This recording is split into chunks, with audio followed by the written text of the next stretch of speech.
Yeah, so here we are, it's the 21st of November, and we're back at the air park in Cape St. Francis. The AGA helicopter has just taken off with the shore team and the standby boat to go and carry on with the final phase for this year. Obviously, the incident happened on the 6th, 7th of January. The last of the contractors finished mid-May with the wreck reduction, and then there was an environmental baseline survey, a second survey after the operations, and this week we've carried out the third post-winter environmental impact assessment to see what's actually happened in the grounding location, what's happened to the sections of the steel that's actually subsea that you can't actually see at the moment. And what we've done is we've identified that there's about 12 to 14 sections of the wreck, of the steel sections of the wreck that have washed up onto the headland. So there's been a continual caretaking arrangement since May with extreme projects teams doing the coastal protection and recovery of debris on a weekly basis. They've recovered tons and tons of debris, and I would imagine that 50% of the debris hasn't been from the Elke-M, but it's just debris that's in the vicinity, and whilst they're there, they've been cleaning it up. So this next 3-4 days, we're using the helicopter to actually recover the steel sections that are on the headland that impact the hiking and walking trails. Hopefully, there'll be another cessation at the end of this next week, and I believe that we're going to do a further dive impact assessment in February, and maybe one more winter to see what actually happens after the second winter. So we've had one pretty serious winter that's gone past, and I believe that they want one more winter to see what's the final outcome of the impact of the Elke-M. So that's where we are, Cape St. Francis, 21st of November 2024. Apart from the weather, which has been significantly impactful in a negative way, what challenges have you encountered with this specific location in terms of this side of the place? Yeah, so basically where she ran aground, it's called Shark Point. It's right on the headland. So you can have a perfectly flat, calm day like we had yesterday and earlier this morning in the bay. When you get to the headland, and that's where the actual swell in the oceans, they rise up from the deeper water and impact it. So there's always white water there. I think we've had 3 days where divers have actually managed to access close by the hull since March, which is pretty amazing. 3 days out of sort of 8 months. So location, it's obviously the worst location it could have been, and well, we hope that it doesn't happen again. But yeah, it was pretty risky for the salvage team that did respond. So the initial phase was the oil and pollutant recovery of all the pumpables, and then the second phase was actually to cut the wreck down to the waterline. And there were several occasions where divers and cutters got washed off and had to be recovered by the standby boat, and then of course operations aborted and wait for another day. So the weather certainly impacted it. During the wreck reduction operation, we actually had 67 to 70% of weather downtime at that location. So if it had been another 200 meters away, you might have had 20% weather downtime, but exactly where she was is the worst part for a response. It's a small, lovely town, St. Francis Bay, but also a very popular location. The human element, have you had any challenges from that aspect where people either complaining of local community or we're just happy with the progress as you were there?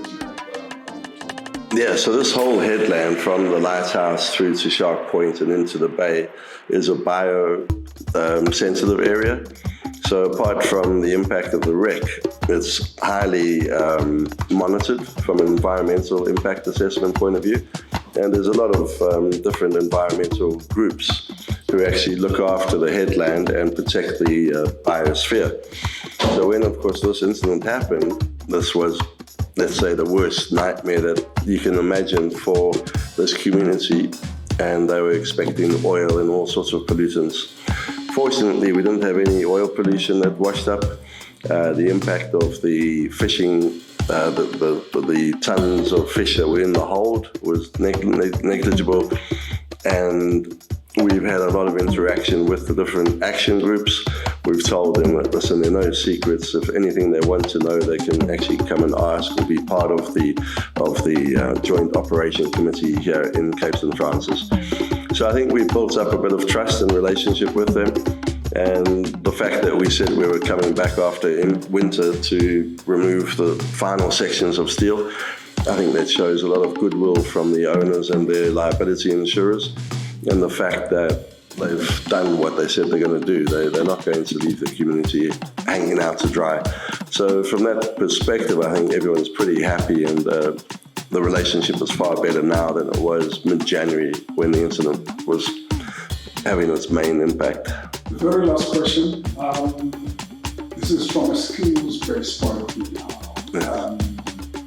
The fishing vessel grounded on or about the 6th and 7th of January.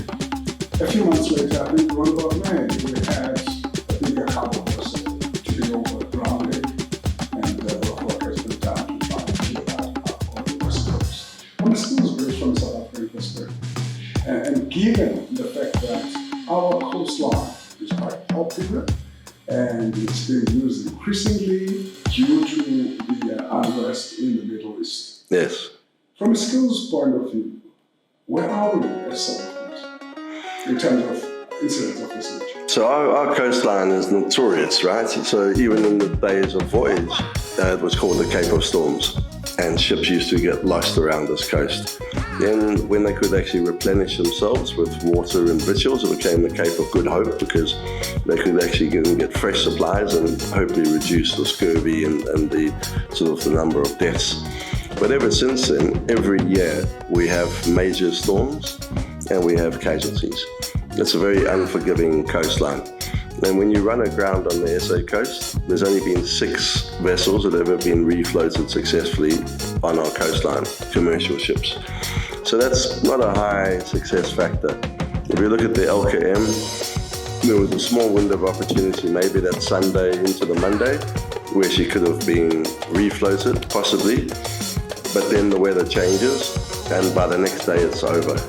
If you look at what happened on the west coast with the Ultra Galaxy, there was a small opportunity to get her off the coast. Unfortunately, the helicopter service was down. We had salvos on a tug. They couldn't get across to attach the line. One day after she beached, the weather turned, and within 48 hours, she's completely broken. And that's what we have to deal with.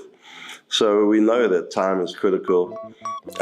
When you mobilize, it's mobilizing by road, by sea, by air, with helicopter support. You need all 3. To get on board in a bad winter storm without a helicopter is difficult. And if you're in the surf zone, it's impossible. So if you're in the surf zone, you need the helicopter support. If you're offshore, you might be able to get on from a Zodiac, but the teams have to be careful. So yeah, we have a hostile coast, and I think people that are in the marine environment along South Africa's shoreline, we know that you have a small window of opportunity to try and protect the coastline. So, thank you very much. No, thank you.